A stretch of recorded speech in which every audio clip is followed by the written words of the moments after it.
شعر نمبر 2۔ جو ما سوائے کی حد سے بھی آگے گزر گیا، اے راہ نورد جادہ اسرا تم ہی تو ہو۔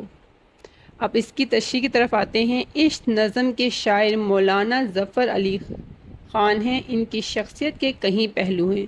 وہ ایک اچھے شاعر بھی تھے اور بیک وقت قادر الکلام اور کامل الفن شاعر، صاحب اسلوب، ادیب، بے باک صحافی، جگردار سیاستدان اور بے مثل خطیب تھے۔ ظفر علی خان کو مختلف موضوعات کے علاوہ نعت میں بھی کمال حاصل تھا۔ محبت، عقیدت میں پرتاثر نعت گوئی بھی آپ کی شاعرانہ مقام اور مرتبے کی عکاس ہے۔ اب یہ پیراگراف آپ دیکھ سکتے ہیں، یہ میں نے شعر نمبر 1 پہلے کی تشریح میں بھی شامل کیا ہے، اور یہ شعر نمبر جو 2 ہے اس کی تشریح میں بھی شامل کیا ہے۔ تو آپ نے کوشش کرنی ہے کہ آپ جتنے اشعار ہیں ان کی تشریح کرتے ہوئے یہ پیراگراف لازمی شامل کریں۔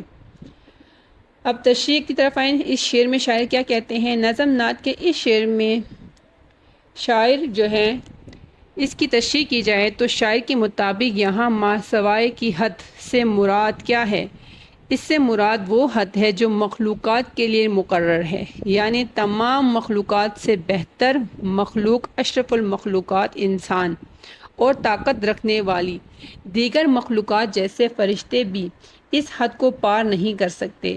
یہاں ہم شب معراج کے واقعے کو بھی موضوع بنا سکتے ہیں کہ رسول اللہ صلی اللہ علیہ وآلہ وسلم انسانوں کی دنیا کے اصولوں سے بالکل آزاد ہو گئے اور تمام پابندیاں ختم کر کے آسمانوں کی سیر کو چلے گئے، اور اسی طرح آپ صلی اللہ علیہ وآلہ وسلم فرشتوں کی حد سدرۃ المنتہا کو بھی پار کر کے آگے چلے گئے۔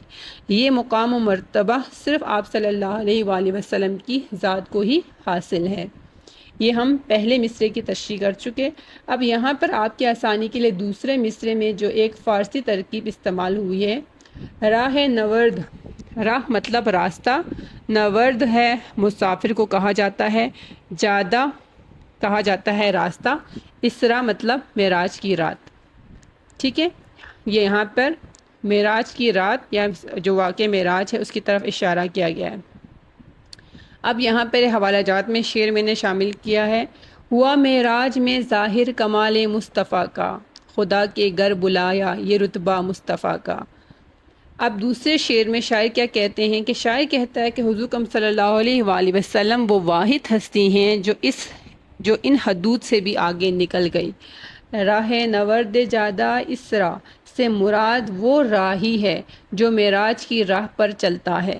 حضرت محمد صلی اللہ علیہ وآلہ وسلم کو اللہ تعالیٰ نے یہ فضیلت بخشی۔ شاعر حضور اکرم صلی اللہ علیہ وآلہ وسلم کو معراج کی راہ کا مسافر قرار دیتا ہے، جو ہر حد انسانوں کے لیے بھی اور فرشتوں کے لیے بھی ہر لحاظ سے بالا تر ہیں۔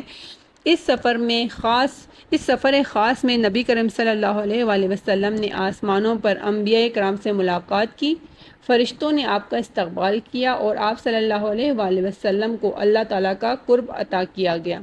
اس مبارک رات میں نبی کریم صلی اللہ علیہ وآلہ وسلم کو نماز کا تحفہ دیا گیا، جو امت محمدیہ کے لیے قرب الہی کا ذریعہ ہے۔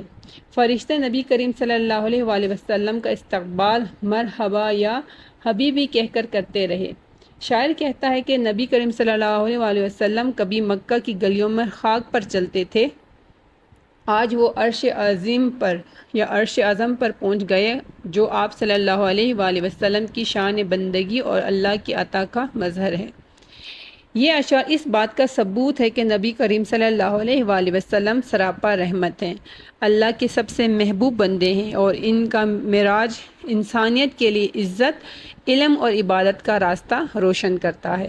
یہاں پر مزید حوالہ جات میں دیکھیں۔ ترجمہ ہے: پاک ہے وہ ذات جس نے اپنے بندے محمد صلی اللہ علیہ وآلہ وسلم کو رات ہی رات مسجد حرام سے مسجد الاقصی تک سیر کروائی۔ تو اس طرح آپ اپنی تشریح میں الفاظ کی معنی کو واضح کرتے ہوئے، حوالہ جات شامل کرتے ہوئے اپنی تشریح کو معیاری اور عمدہ بنا سکتے ہیں۔ تو امید کرتی ہوں کہ آپ کو یہ تشریح کافی حد تک سمجھ آ گئی ہوگی، آپ کے لیے کافی مفید ثابت ہوگی۔ اگلی ویڈیو تک اپنا خیال رکھیے۔ فی امان اللہ۔